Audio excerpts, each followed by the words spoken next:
Welcome to Challa vlogs. చూడండి, మనము నిన్న మొదటి భాగంలో మనము గోకర్ణ క్షేత్రాన్ని చూసుకుందాము. అక్కడ శివయ్యను దర్శించుకున్నాం కదా. అక్కడి నుంచి మళ్ళీ మనం బయలుదేరి మురుడేశ్వరం వెళ్ళాము. మురుడేశ్వరంలో కూడా అన్నీ చూసాం కదా. చూడండి, ఎంత పెద్ద శివుడు, రాజగోపురము, మనకు టెంపుల్ కూడా ఎంత బాగా ఉండిందో కదా. ఇవన్నీ మనం ఫస్ట్ భాగంలో చూసాము.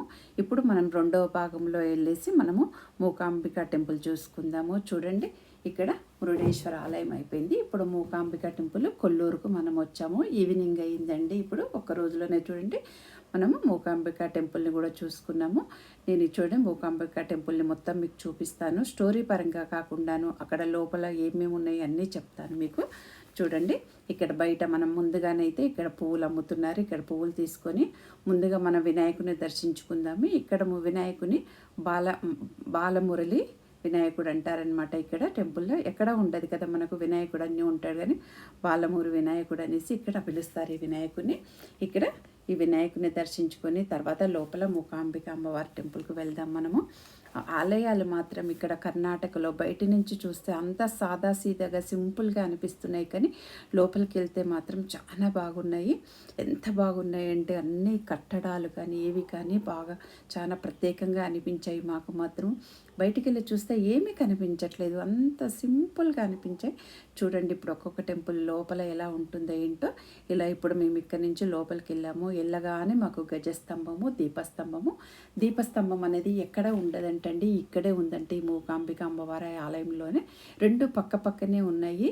మనకు ధ్వజస్తంభం మాత్రం గోల్డెన్ ఆకారంలో ఉంది. దీపస్తంభం అంటే పై వరకు అన్ని దీపాలు వెలిగించేలాగా ఉందన్నమాట. చూడండి, ఆలయం చుట్టూరా మొత్తము ఇలా తిరుక్కుంటూ లోపలికి వెళ్ళాలన్నమాట. ఆలయం లోపలికి మనకు గర్భాలయాల్లో మాత్రం వీడియో తీయడానికి వీల్లేదు. బయట మాత్రం ఎక్కడైనా తీసుకోవచ్చు. బయట మనకు చిన్న చిన్న ఆలయాలు ఉన్నాయి కదా, అన్నీ తీసుకొని ఇస్తున్నారు, కానీ లోపల మాత్రం తీయడానికి లేదండి. అన్నీ చూడండి. ఇది నేను కొంచెం సింపుల్గా, దీనికి ఒక ప్రత్యేకత ఉంది. ఆ స్టోరీ గురించి చెప్తుంటాను మధ్యలో ఆపిని. చూడండి, కౌమాసురుడు అనే రాక్షసుడు చావు లేకుండా ఉండాలనే వరం కోరుకోవడం కోసం శివుణ్ణి తపస్సు చేస్తాడు. కౌమాసురుడు క్రూరమైన రాక్షసుడు కనుక తనకు చావు లేని వరం దక్కితే అందరినీ నాశనం చేస్తాడని అప్పుడు మునులందరూ పార్వతీదేవిని వేడుకుంటారు. శివుడు కౌమాసురుని వరము ఇచ్చే సమయంలో కౌమాసురుని మూగవానిగా పార్వతీదేవి మారుస్తుంది. అప్పుడు కౌమాసురుడు కోరుకోలేకపోతాడు. తాను మూగబోయిన సందర్భంగా మూకాసురుడు తాను మోసపోయానని అక్కడి ప్రజలను, ఋషులను ఇబ్బంది కలగజేస్తుంటాడు. తాను పెట్టే బాధలు పడలేక అందరూ వెళ్ళి పార్వతీదేవిని అడుగుతారు. అప్పుడు పార్వతీదేవి ఆది పరాశక్తి రూపంలో వెళ్ళి కౌమాసురుని చంపుతుంది. అప్పుడు మూకాసురుడు పార్వతీదేవి తన పేరు మీద ఇక్కడే ఉండమని వేడుకుంటాడు. అందుకు ఆది పరాశక్తి మూకాంబిక అనే పేరుతో లోపల చిన్న చిన్న దేవాలయాలు చాలా ఉన్నాయంటే వీరభద్రస్వామి దేవాలయము, సరస్వతి అమ్మవారి, ఇక్కడ అక్షరాభ్యాసము, అన్నప్రాసన, నామకరణాలు చేస్తే చాలా మంచిదంటండి. ఇక్కడ దీపస్తంభం హైట్ కూడా 20 ఫీట్లు ఉంటుంది. ఇక్కడ మాత్రం చాలా లోపల చాలా ఆలయాలు ఉన్నాయండి, కొన్ని కాదు. చూడండి, ఆంజనేయ స్వామి ఆలయము, ఇక్కడ మనకు సుబ్రహ్మణ్యేశ్వర స్వామి ఆలయము, చాలా ఇట్లా లోపల మాత్రం చూస్తుంటే బాగున్నాయండి. చీరలు కూడా పక్కన పెట్టారు, వేలం వాటిలో బాగా అనిపించావి. ఇక్కడ బావి కూడా ఉందండి. ఇక్కడ తేనెతో చేసిన ప్రసాదం పెట్టేసి ఈ బావిలో వేస్తారంట. పార్వతీదేవికి మూకాంబిక అమ్మవారిగా మనకి ఇక్కడ దర్శనం ఇస్తుంది మూకాంబిక అమ్మవారు.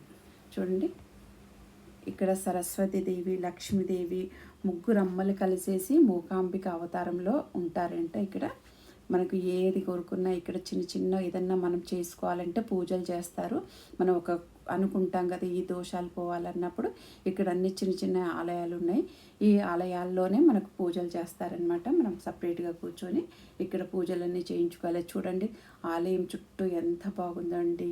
ఇది గోపురము, అమ్మవారి మూకాంబిక అమ్మవారి పైన గోపురము బంగారం వర్ణంతో మెరిసిపోతూ ఉంది బాగాను. చూడండి ఎంత చక్కగా. ఇక్కడ పల్లకి కూడా ఉందండి. దీని మీదనే అమ్మవారిని ఊరేగిస్తారు. చూడండి, అమ్మవారి పల్లకి. చూడండి, ఇక్కడ ముడుపులు ఉన్నాయి. మనం ఏదైనా ఒక కోరిక కోరుకొని ఇక్కడ ముడుపు కట్టాలంట. మనం అనుకున్న కోరికలన్నీ నెరవేరుతాయని ఇక్కడ పంతులు చెప్పారు. చూడండి, ఇలా లోపలికి వెళ్తే చిన్న చిన్న ఆలయాలు చాలా లోపల మంచిగా కనిపిస్తున్నాయి అన్నీను. ఎంత చూసినా కానండి ఇక్కడ ప్రసాదం చెప్పాను కదా తేనెతో చేసిస్తారని చూడండి. ధ్వజస్తంభం మీద అమ్మవారి వివిధ రకాల అమ్మవార్లు బంగారు రంగుతో అమ్మవార్లు మెరిసిపోతున్నాయి. ఇక్కడ చూడండి అందరూ ఒకే రకం కేరళ దుస్తులు ధరించి చక్కగా నాట్యం చేస్తూ ఉన్నారు. ఎంత కలర్ఫుల్గా ఉందో ఈ నాట్యం చూస్తూ ఉంటే. ఇప్పుడు మాకు కొంచెం వర్షం కూడా స్టార్ట్ అయ్యింది, కానీ ఎక్కడ మేమైతే తడవమండి, ఇబ్బంది లేకుండా తగ్గిపోతుంది. చూడండి ఆలయం ఎంత చక్కగా ఉందోనండి. చూస్తుంటే మాత్రము లోపలికి మూకాంబిక అమ్మవారు కూడా లోపల చాలా బాగా అనిపించారు. కొల్లూరు కర్ణాటకలోని ఇది ఈ టెంపుల్ ఉంది చూడండి. ఎంత గుడికి కూడా చక్కగా అలంకరణ చేశారండి, ఎంత బాగాను. ఇది అంతాను కేరళ స్టైల్లో ఉందండి గుడి మొత్తమును. ఎక్కడ చూసిన అంతా ఒక దానిలాగా విగ్రహాలు అన్నీ లేకుండాను ఒక స్టైల్లో ఉందండి. అయిపోయింది, మేము దర్శనం చేసుకొని వచ్చేసి ఇక్కడ కొద్దిసేపు టీ తాగుతున్నాం అందరం. ఇక్కడ నుంచి ఇంకా టీ తాగేసి అందరం బయలుదేరి వెళ్ళిపోతున్నాం. చూడండి ఎక్కడ ఏ ఇబ్బంది కలగలేదండి మాకు, అంత బాగా ఉందండి ఇక్కడ మాత్రము. దర్శించుకొని మేము ఇంకా బయలుదేరి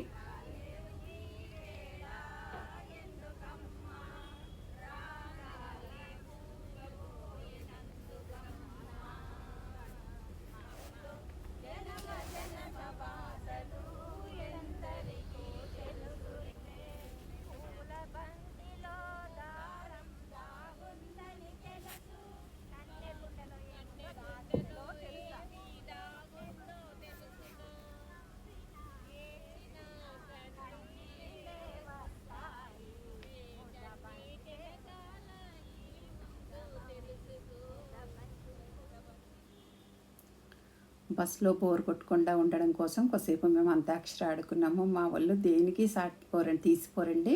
పారాయణాలు చేయడంలో ఫస్ట్ ఉంటారు, అంతాక్షరి ఆడడంలో దేనికైనా ఒదిగి ఉంటారు. చూడండి సాయంత్రం అయింది, మేము ఉడిపి చేరుకున్నాము. హోటల్లోకి వెళ్ళేసి కొంచెం ఫ్రెష్ అప్ అయ్యి దర్శనం చేసుకుందామని వెళ్ళాము. రేపు మార్నింగ్ కూడా దర్శనం చేసుకుంటాము, కాకపోతే ఇప్పుడు టైం ఉంది కదా ఒకసారి దర్శనం చేసుకుందాంలే అనేసి.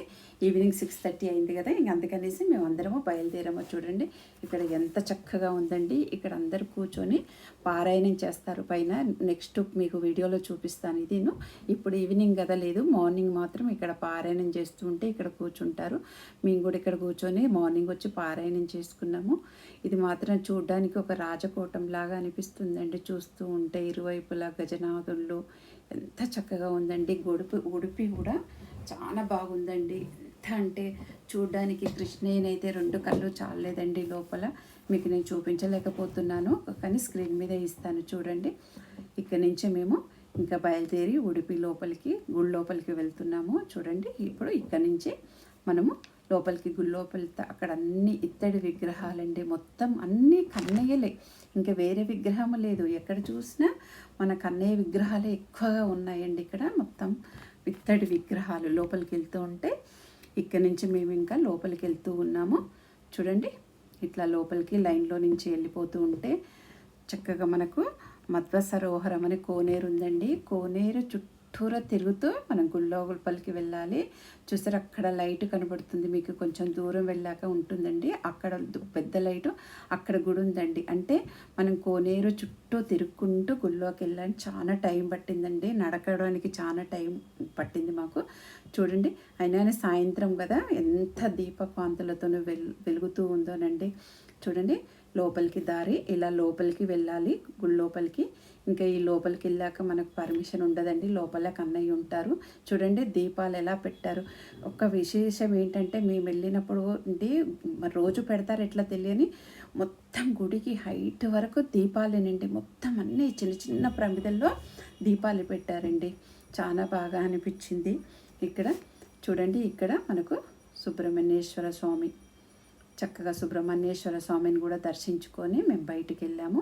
ఇక్కడ చూస్తే చూడండి ఎంత బాగుందోనండి. ఇక్కడ అంతాను ఎక్కడ చూసినా దీనికి కూడా ఒక చిన్న స్టోరీ ఉంది. అది నాకు మాత్రం కొంచెం పెద్దగా అంతగా చెప్పడము రాదు, కొంచెమే వచ్చు, కానీ చిన్నగా చెప్తాను తర్వాత. చూడండి అన్ని విగ్రహాలండి. ఇక్కడ రోజు కూడా నాటకాలు కూడా జరుగుతాయంట. ఇక్కడ ప్రతినిత్యము నాటకాలండి. ఇది చూసేసుకొని మా కన్నయ్య దర్శనం కూడా చాలా బాగా జరిగింది. ఇప్పుడు కొద్దిసేపు ఇక్కడ మేము కూర్చున్నాము. కూర్చొని కాసేపు అలా అందరం రిలాక్స్ అయిపోయి ఇప్పుడు మళ్ళీ ఇంకా వెళ్ళి హోటల్కి వెళ్ళి భోంచేసుకొని పడుకుంటామండి. పడుకొని రేపు మళ్ళీ మార్నింగే పొద్దున్నే తొందరగా వచ్చేయాలనుకుంటున్నాం. ఎందుకంటే ఇక్కడ కూర్చొని కాసేపు పారాయణం చేసుకోవాలనుకున్నాము. అందుకని ఇంక అందరం బయలుదేరి వెళ్తున్నాము. చూడండి మా హోటల్ రూమ్ బయట బాలకృష్ణ ఎంత చక్కగా ఉన్నాడండి. చూడండి భీమసేనుడిలాగా చక్కగా ఎంత చక్కగా ఉన్నాడండి. మంచిగా బ్లూ కలర్లోను అయిపోయింది. మాకు మార్నింగ్ టైం అయిపోయిందండి. అందరం మార్నింగ్ లేచి చక్కగా రెడీ అయిపోయి ఎర్లీ మార్నింగే టైంకు లేసేసామండి. అట్లా అయితేనే మనం అన్నీ చూసుకోగలుగుతాం కదా. అందుకనేసి చూడండి మా వాళ్ళు చక్కగా ఇక్కడ మార్నింగ్ కదా అంతా పారాయణం చేసుకుంటూ ఉన్నాము. ఎక్కడికి వెళ్ళినా ఎప్పుడు రోజు ఏదో ఒక టైంలో మేము పారాయణం చేసుకోవడం మాకు అలవాటు అనమాట. బస్సులోనైనా సరే కంపల్సరీగా పారాయణం చేసుకుంటాము. చూడండి ఇలా మమ్మల్ని పంతులు గారు సాయంత్రం వచ్చి పారాయణం చేయమని అడుగుతున్నారు. కానీ మాకు పారాయణం చేయడం కుదరదు కదా, మేము ఈవినింగ్ వెళ్ళిపోతాము.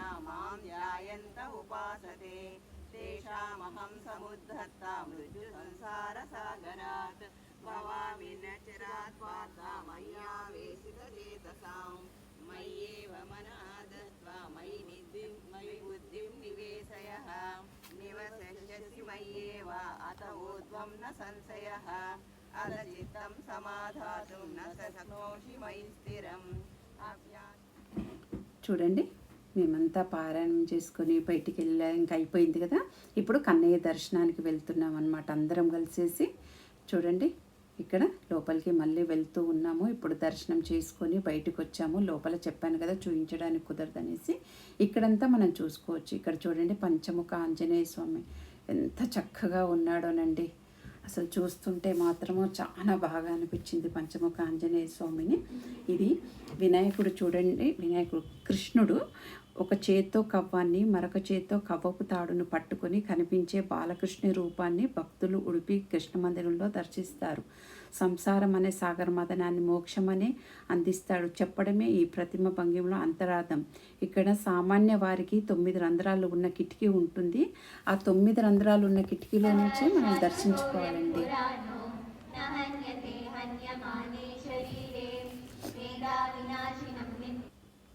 మనము కృష్ణుని ఆ 9 రంధ్రాలు ఉంటాయి కదా, ఆ 9 రంధ్రాల్లో నుంచి మనం కృష్ణయ్యను చూడాలండి. అది వెండి దానిలాగా ఉంటుంది.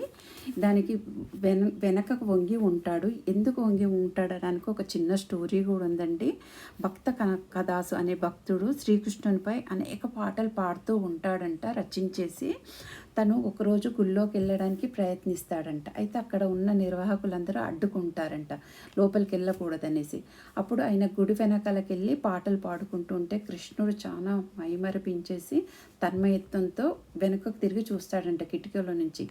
అదే అట్లా కిటికీల నుంచి అట్లా చూడడం మూలానే దానికి మనం అందరం కూడా కృష్ణుని వెనక సైడ్ నుంచి చూడాల్సి వస్తుందన్నమాట. 9 రంధ్రాల్లో నుంచి మాత్రం రోజు ఒక్కొక్క ఆకారంలో ఉంటాడంట కృష్ణుడు. చాలా బాగా అనిపించిందండి. చూడండి ఇప్పుడు మేమందరం దర్శనం చేసుకొని మళ్ళీ బయలుదేరి మళ్ళీ మేము ఇప్పుడు శృంగేరి వెళ్తామండి. చూసారా ఒక్క రోజులో మేము ఎన్ని చూసాము. గోకర్ణ, మురుడేశ్వరము, మూకాంబిక, ఉడిపి చూడండి అన్నీ అయిపోయాయి. ఇప్పుడు శృంగేరి బయలుదేరిపోయాము. శృంగేరిలో కూడా దర్శనం చేసుకొని ఇంకా ఏమేమి మీకు శృంగేరి కూడా చూపించడానికి 3వ భాగంలో చూపిస్తాను. చూడండి ఇక్కడ మేమందరం ఎంత చూడండి అందరం ఎంత చక్కగా టక టక టక వెళ్తూ ఉంటే ఇంత టైం అయిపోయి ఇన్ని దేవాలయాలను మేము చూసుకోగలుగుతున్నామండి. ఎక్కడ కూడా మాకు ఇబ్బంది కలగకుండా టైం టు టైం ఎక్కడ ఎంత టైం ఉండాలో అంత టైం ఉంటూ చూస్తున్నాం కాబట్టి ఇన్ని దేవాలయాల్ని మేము చూడగలుగుతున్నాము. చూడండి శృంగేరి కూడా చూడదగిన ప్రదేశము. చూడండి నెక్స్ట్ వీడియోలో మీకు శృంగేరిని నేను మొత్తం చూపించడానికి ప్రయత్నిస్తాను ఎక్కువ శాతము. కానీ చాలా బాగుందండి శృంగేరి కూడా.